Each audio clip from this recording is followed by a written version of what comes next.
दोस्तों, पंजाब को देश से अलग दिखाने वाले हर बार आपदा में अवसर ढूंढ ही लेते हैं। इस समय पंजाब भयंकर बाढ़ का सामना कर रहा है और इसका फायदा कुछ लोग खुद के सेपरेटिस्ट एजेंडा को आगे बढ़ाने के लिए कर रहे हैं।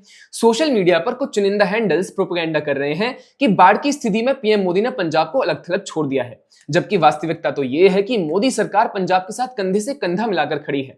प्रधानमंत्री ने एससीओ सम्मेलन से लौटते ही सबसे पहले पंजाब के मुख्यमंत्री भगवंत मान से फोन पर बात की और उनको हर संभव मदद का आश्वासन दिया। फिर भी कुछ तत्व एंटी इंडिया एजेंडा के तहत पंजाब को अलग दिखाने की कोशिश कर रहे हैं। आइए इस प्रोपेगेंडा की पोल खोलते हैं। नमस्कार, मैं हर्ष नायक और आप देख रहे हैं द पैम्फलेट। दोस्तों, पंजाब में भयानक बाढ़ आई है और कहा जा रहा है कि पिछले 4 दशकों में आई ये सबसे बड़ी बाढ़ है। करीब 1400 गांव, 12 से ज्यादा जिले इससे प्रभावित हैं।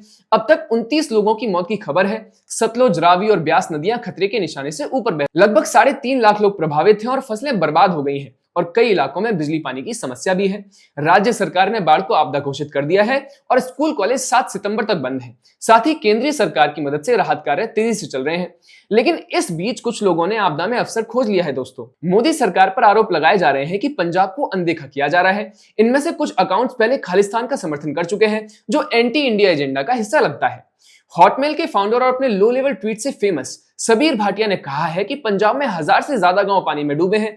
किसान ट्रैक्टरों से एक दूसरे की मदद कर रहे हैं, लेकिन महान नेता विदेशी यात्राओं में व्यस्त हैं और विदेशी भूकंप पर ट्वीट करते हैं, लेकिन घरेलू जिम्मेदारी नहीं है। ऐसे ही एक एक्स अकाउंट का ट्वीट है कि मोदी ने पंजाब की बाढ़ पर एक शब्द नहीं कहा। पगड़ी पहनने से सिख समर्थक नहीं बन जाते। मनु नाम के यूजर ने लिखा है कि हर पंजाबी ध्यान दे, मोदी क्रिकेटर की छोटी चोट पर ट्वीट करते हैं, तालिबान वाले इलाकों की बाढ़ पर चिंता करते हैं, लेकिन पंजाब की विनाशकारी बाढ़ पर एक शब्द नहीं कहा।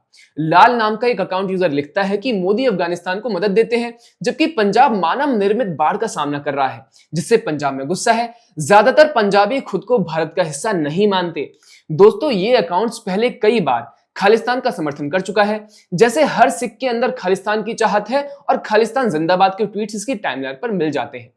इसी तरह आप स्क्रीन पर देखिए कि कैसे अकाउंट पंजाब की बाढ़ में राहत कार्यों को नजरअंदाज करके मोदी सरकार पर निशाना साध रहे हैं और अपने अलगाववादी एजेंडा को आगे बढ़ा रहे हैं। यहां तक कि अमरिंदर खटरा ने तो अमेरिका को भारत पर टैरिफ 100% करने की सलाह दी है। इस यूजर का कहना है कि सिख दूसरे राज्यों में आपदा में मदद करते हैं, लेकिन अब पंजाब डूब रहा है तो मोदी मुंह फेर रहे हैं। वो दिखाना चाहते हैं कि सिख बहुल राज्य की परवाह नहीं है। दोस्तों, ये कमेंट पंजाब को अलग थलग दिखाने की कोशिश है। ये एंटी इंडिया एजेंडा का हिस्सा लगता है, जहां पंजाब को भारत से अलग करके दिखाना चाहते हैं। ऐसे ट्वीट से एक ही चीज समझ में आती है कि ये अलगाववादियों का प्रोपेगेंडा है, क्योंकि ग्राउंड रियलिटी तो ये है कि देश के कई राज्य बाढ़ की चपेट में है और मोदी सरकार हर जगह मदद पहुंचाने में लगी हुई है, और इसमें पंजाब भी शामिल है। प्रधानमंत्री ने विदेश यात्रा से दिल्ली लौटते ही सबसे पहले मुख्यमंत्री भगवंत मान को फोन किया और बाढ़ की स्थिति पर चर्चा की, हर संभव मदद का आश्वासन दिया। साथ ही केंद्र सरकार ने बाढ़ की स्थिति को कंट्रोल करने के लिए पंजाब में लगातार काम कर रही है।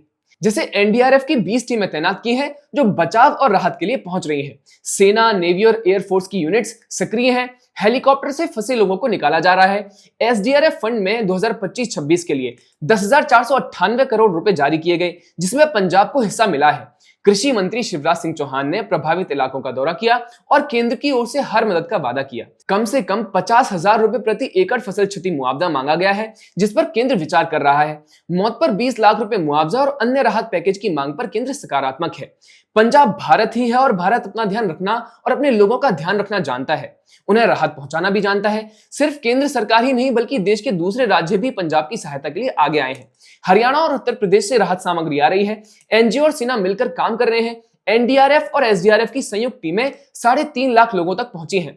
ये बाढ़ जलवायु परिवर्तन और भारी बारिश से आई है, लेकिन केंद्र ने तुरंत कदम उठाए हैं।